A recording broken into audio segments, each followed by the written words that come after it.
കനത്ത മഴയെ തുടർന്ന് കണ്ണൂർ ജില്ലയിലെ വിദ്യാഭ്യാസ സ്ഥാപനങ്ങൾക്ക് നാളെ അവധി. ട്യൂഷൻ സെന്ററുകൾ, മദ്രസകൾ ഉൾപ്പെടെയുള്ള എല്ലാ വിദ്യാഭ്യാസ സ്ഥാപനങ്ങൾക്കും അവധി ബാധകമായിരിക്കും. സൈഫുള്ള തന്നെയാണ് വിശദാംശങ്ങൾ നൽകുന്നത്. സൈഫു, ഇപ്പോൾ ഓറഞ്ച് അലർട്ടാണ് ജില്ലയ്ക്ക് ഉള്ളത്. എന്തായാലും നാളെയും വിദ്യാഭ്യാസ സ്ഥാപനങ്ങൾക്ക് അവധി. വിവരങ്ങൾ?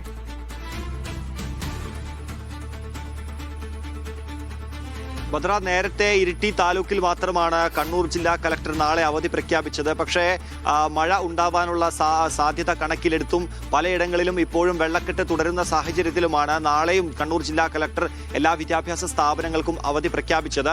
പ്രൊഫഷണൽ കോളേജുകൾക്കും ട്യൂഷൻ സെന്ററുകൾക്കും മദ്രസകൾക്കും മറ്റെല്ലാ പഠന കേന്ദ്രങ്ങൾക്കും നാളെ അവധി ബാധകമാണ്. നിലവിൽ ഇപ്പോൾ കണ്ണൂർ ജില്ലയിൽ മഴയൊന്നുമില്ല. പക്ഷേ കാലാവസ്ഥ ഒരു ഇരുണ്ട കാലാവസ്ഥയാണ്. നാളെ ഓറഞ്ച് അലർട്ടാണ്. ഒരു പക്ഷേ മഴ ഉണ്ടാവാനുള്ള സാധ്യത കണക്കിലെടുത്താണ്. മാത്രമല്ല, ഈ പറഞ്ഞതുപോലെ വെള്ളക്കെട്ടൊക്കെ അതിരൂക്ഷമായി പലയിടങ്ങളിൽ നിൽക്കുന്നുണ്ട്. കുട്ടികളൊക്കെ സ്കൂളുകളിലേക്ക് പോകുമ്പോൾ അല്ലെങ്കിൽ മറ്റ് കോളേജുകളിലേക്കെല്ലാം പോകുമ്പോൾ അപകട സാധ്യത ഉണ്ടാവാനുള്ള സാധ്യതയുണ്ട്. മാത്രമല്ല, പലയിടങ്ങളിലും പ്രത്യേകിച്ച് മലയോര മേഖലകളിലൊക്കെ പലയിടങ്ങളിലും പാലങ്ങൾ തകർന്നിട്ടുണ്ട്.